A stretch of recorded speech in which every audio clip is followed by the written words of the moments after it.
శ్రీరామనవమి జై శ్రీరామ్ అని అంటారు. స్వతహా హిందుత్వవాద, ఎందుకంటే ఇంతకుముందు పనిచేసే పార్టీలు సెక్యులర్ పార్టీ. మీరు No. TRS Congress. No, they are not secular. They are very communal Congress. 100% communal party అంటే కాంగ్రెస్. తుర్కోళ్లను నెత్తిలో పెట్టుకొని తిరుగుతారు, వీళ్ళను తొక్కేస్తారు హిందువులను. ఎన్నో ఉన్నాయి, ఒక్కటి రెండు కాదు, 10 ఉదాహరణలు ఉన్నాయి. అంటే సింపుల్ చెప్పాలంటే తుర్కోళ్లకు వాళ్ళ హజ్కు విదేశాలు పోతందుకు పైసలు ఇస్తారంట. క్రిస్టియన్స్కు వాళ్ళకు జెరూసలం పోతానికి పైసలు ఇస్తారంట. కానీ హిందువులకు తిరుపతి యాదగిరి పోతానికి పైసలు ఇవ్వారంట. ఇదేం న్యాయం? ఇది కమ్యూనల్ పార్టీ అంటే కాంగ్రెస్.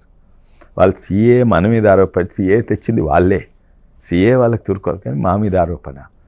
మేము అందరికీ సమాన చట్టాలు ఉండాలి. నేను యూసీసీ తెచ్చుకుంటే, సెక్యులర్ యూసీసీ తెచ్చుకుంటే వాళ్ళు దానికి వ్యతిరేకము.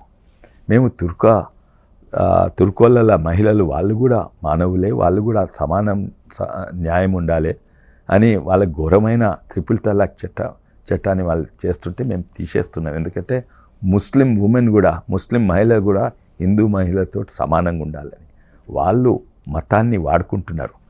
ఇప్పుడు రాహుల్ గాంధీ చూడండి, అక్కడ పారిపోయిండు. ఎక్కడికి? సేఫ్ సీట్స్ అని ఇరిపోయాడు. సేఫ్ సీట్ ఏంది? 51, అదేంది వయనాడు అంటే 51% ముస్లిమ్స్, 18% క్రిస్టియన్స్, 31% హిందువులు ఉన్నది. ఆయనకు సేఫ్ సీటా? కమ్యూనిలో ఎవరెవరు ఇక్కడ ఉన్న ఆయన ఏం చెప్పుకుంటాడు? నేను తప్పక గెలుస్తాం. ఇది చాలా డేంజరస్ నేషన్కు. ఒక మతము లేకుంటే ఒక కులం అంతా ఒక పార్టీకి పోతే అది దేశానికి డేంజరస్. చాలా సంతోషం, మత రాజకీయాలు పోయినాయి ఆల్మోస్ట్. సారీ, కుల రాజకీయాలు పోయినాయి, కానీ మత రాజకీయాలు వస్తున్నాయి. కాంగ్రెస్ పార్టీ వాళ్ళు ఇప్పుడు కాదు, కాంగ్రెస్ ఎలక్షన్ ముందు శ్రీరాము అయోధ్య లేదండి. నేను చెప్పేది అది కూడా అడ్రస్ చేస్తా. అయితే అక్కడనేమో ఆయన ముస్లిమ్సే హిందూ నాకు ఓటేస్తారని ఆయన చెప్తుండు. ఇక్కడ ఈయన అభ్యర్థి ఏం చేస్తున్నాడు? ఇక్కడ కాంగ్రెస్ పార్టీ అభ్యర్థి కోళ్ళ స్కామ్స్టర్స్, దాన స్కామ్స్టర్స్, హనుమాన్ మందిర్ స్కామ్స్టర్స్, ఆయన ఏమంటుండంటే నాకు 4 లక్షలు ముస్లిం ఓట్స్ ఉన్నాయి, నాకు 2 లక్షలు క్రిస్టియన్ ఓట్స్ ఉంటాయి, నేను గెలిచిపోతా. అదేం రాజకీయాలండి? మళ్ళీ వాళ్ళు రామాయణం ఉంటే ఆయన రాముని బొమ్మ పెట్టి ఫ్లెక్సీ పెట్టుకుంటున్నాడు. రాముని బొమ్మ పెట్టి ఫ్లెక్సీ నేను పెట్టుకుంటున్నా ఆయన. అది కమ్యూనల్ పాలిటిక్స్. అర్థమైంది? నేను పెట్టుకోలేదు, ఇక్కడ నేను పెట్టినా ఇక్కడ ఒకటి పెట్టలేదు. సాయం చేసా గతంలో ఉంటున్నారు 400 కోట్ల అది హనుమాన్ గుడి నేను బ్లాస్ట్ చేసిండు. 1100 ఎకరాల శ్రీరాముని భూమి కబ్జా పెట్టి ఏదో 100 టెంపుల్లకు ₹1,00,000 ఇచ్చిండు, అంతే.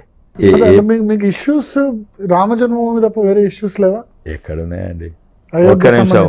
రూపాయి బియ్యం మా ఇష్యూ అండి, 5 కేజీలు బియ్యం మా ఇష్యూలు, కరోనా సూదులు మా ఇష్యూలు, రైతులకు మద్దతు ధర మా ఇష్యూ.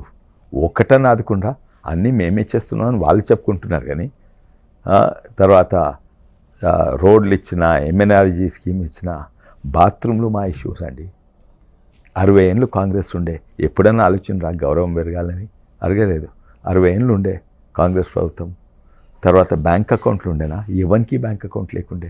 ఇప్పుడు ఊర్లో 10 బ్యాంక్ అకౌంట్లు ఉంటే 1000 బ్యాంక్ అకౌంట్లు ఉన్నాయి ఊర్లో.